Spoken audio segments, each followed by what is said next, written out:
আসসালামু আলাইকুম। আজকে পশুর হিমোগ্লোবিনিউরিয়া নিয়ে আলোচনা করব। প্রথমে আমি বলবো হিমোগ্লোবিনিউরিয়া কাকে বলে। হিমোগ্লোবিনিউরিয়া পশুর এমন একটি কন্ডিশন যা পশুর প্রস্রাবের সাথে লাইসড ব্লাড বা হিমোগ্লোবিন নামক রক্তকণিকা প্রস্রাবের সাথে আসে, ফলশ্রুতিতে প্রস্রাব ব্ল্যাক অথবা কফি কালার হয় অথবা লাল বর্ণের হয়। এই কন্ডিশনকে আমরা হিমোগ্লোবিনিউরিয়া বলবো। এখন আসেন আমরা কী কী কারণে পশুর হিমোগ্লোবিনিউরিয়া হয় এই কারণগুলি আমরা জানব এবং এই কারণগুলি জেনে আমরা ডিফারেন্সিয়েট করার পরে যদি আমরা স্পেসিফিকভাবে চিকিৎসা দিই তাহলে পশুর জীবনটি রক্ষা হবে। আমরা এখানে 3টি কারণে পশুর হিমোগ্লোবিনিউরিয়া হয়। তার প্রধান 1 নম্বর কারণ আমাদের দেশে যেটা কমন সেটা হলো বেবিসিওসিস। এই রোগ সম্পর্কে যারা ভেটেরিনারি প্র্যাকটিসে জড়িত তারা সবাই এই বিষয়ে জানে। 2 নম্বর যে রোগটা জড়িত সেটার নাম হলো ব্যাসিলারি হিমোগ্লোবিনিউরিয়া।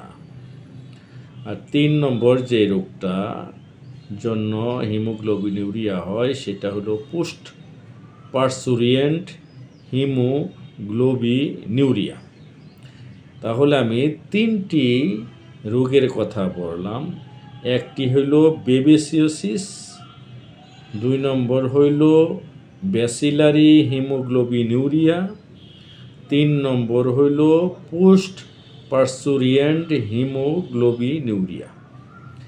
এই 3টা রোগ আমরা যদি ডায়াগনোসিস না করতে পারি এবং লক্ষণ দেখে যদি ডায়াগনোসিস না করতে পারি তাহলে পশুর জীবন বিপন্ন হবে।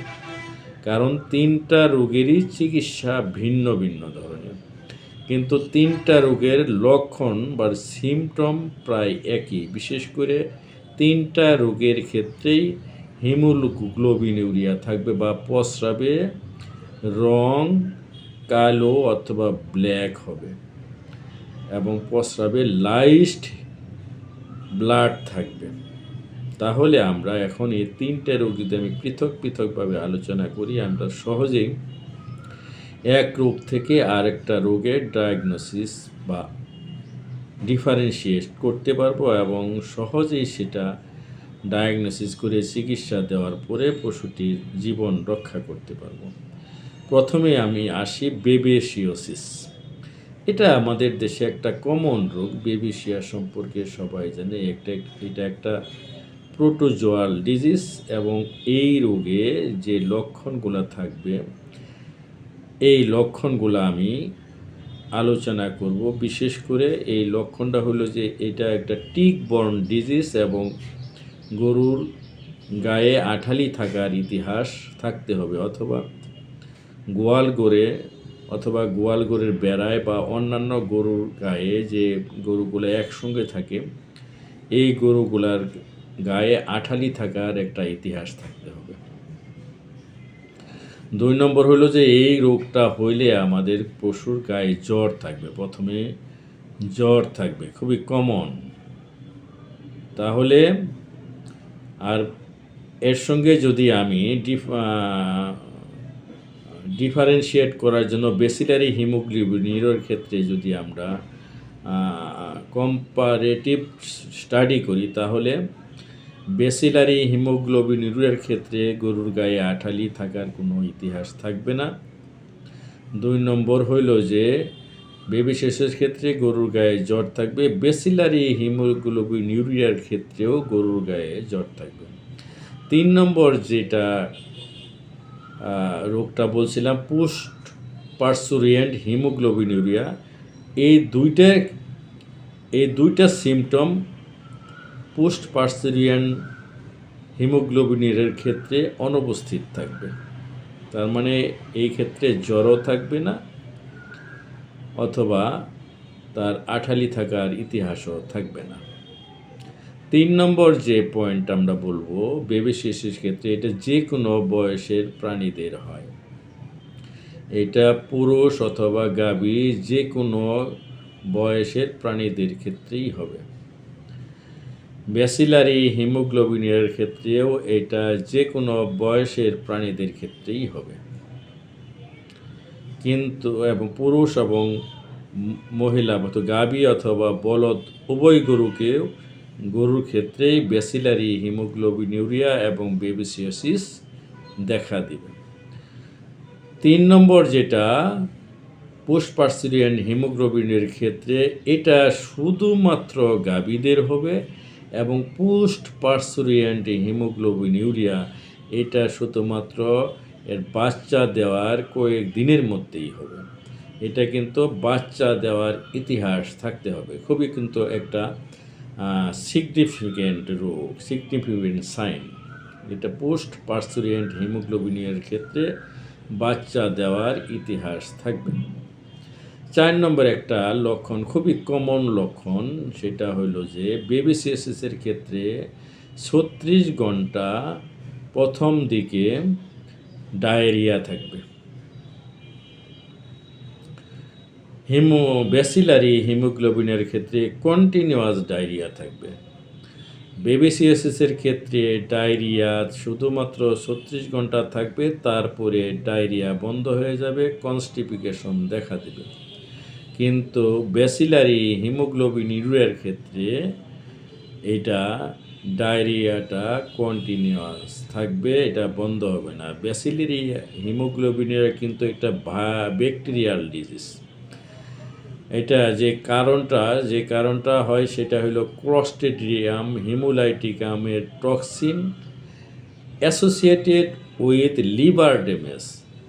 এটা কিন্তু একটা খুবই সিগনিফিক্যান্ট সিমটম, কারণ উত্তর এলাকায় যদি লিভার ফ্লুকের উপদ্রব অথবা নিচু এলাকায় যদি গরু থাকে, তাহলে হিমোগ্লোবিনিউরিয়া, ব্যাসিলারি হিমোগ্লোবিনিউরিয়া হওয়ার প্রাদুর্ভাব অনেক বেড়ে যাবে। এবং যে গাভীগুলো গ্রেজিং গ্রাস খায় অথবা যে গরুগুলি চড়ানো অবস্থায় লালন পালন করা হয়, তাদের ব্যাসিলারি হিমোগ্লোবিনিউরিয়া হওয়ার সম্ভাবনা অনেক বেশি এবং এই ক্ষেত্রে সাডেন ডেথ থাকবে। ব্যাসিলারি হিমোগ্লোবিনিউরিয়ার ক্ষেত্রে সাডেন ডেথ থাকবে, বেবিসিএসএসের ক্ষেত্রে সাডেন ডেথ থাকবে না, পোস্ট পার্সুরিয়েন্ট হিমোগ্লোবিনিউরিয়ার ক্ষেত্রে সাডেন ডেথ থাকবে না।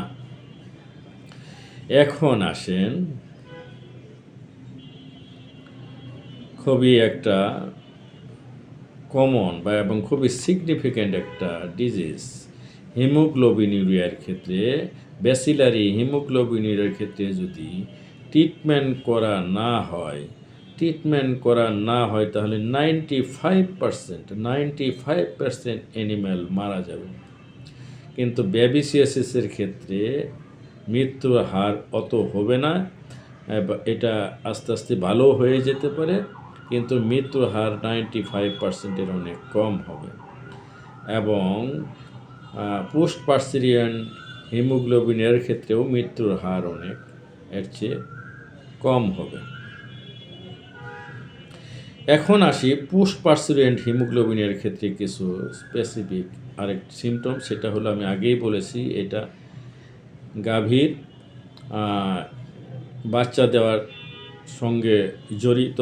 বাচ্চা দেওয়ার আশেপাশে এই রোগটা হয়, বিশেষ করে যে সমস্ত গাভীর হাইপোফসফরাস থাকে, মানে ফসফরাসের লেভেল, ব্লাড লেভেলে যদি ফসফরাস লেভেল কমে যায়, তখন এটা হিমোগ্লোবিনিউরিয়া দেখা দেয়।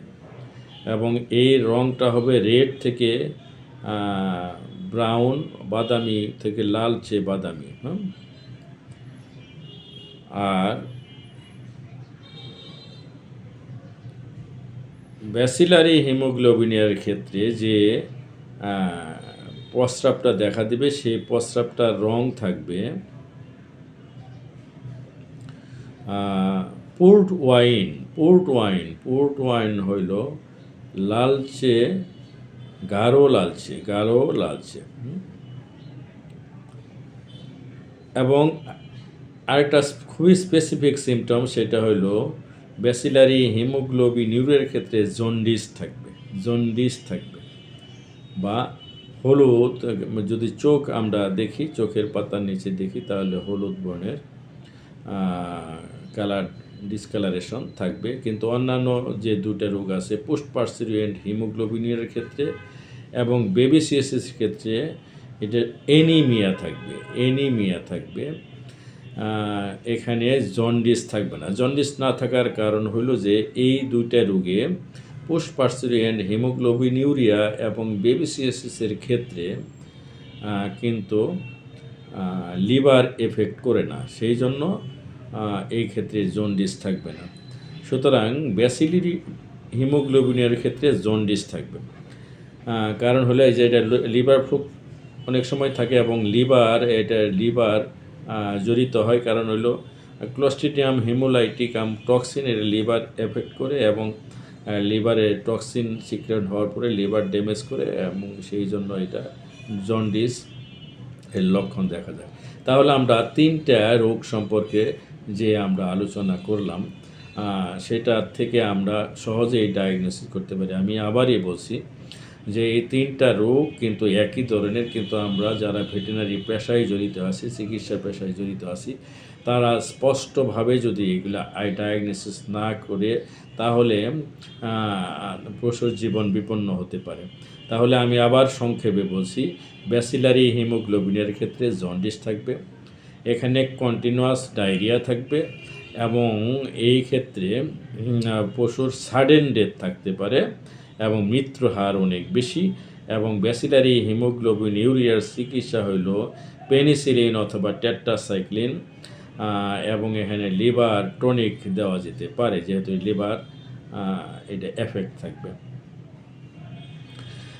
2 নম্বর, বেবি সিএসএসের ক্ষেত্রে আমরা ডায়রিয়া পাবো প্রথম দিকে, হাই ফিভার পাবো, এবং পরে 3 দিন পরে ডায়রিয়া কনস্টিপেশন দেখা দিবে। অন্যান্য যে পশুর লেথার্জিক বা অন্যান্য যে সিমটমগুলো সেটা পাবো, এবং এটার চিকিৎসা আমরা সবাই জানি, বেবিসিয়ার চিকিৎসা ভেটেরিনারি ডাক্তার যারা আছেন তারা সবাই জানেন, সেটা আপনারা দিবেন।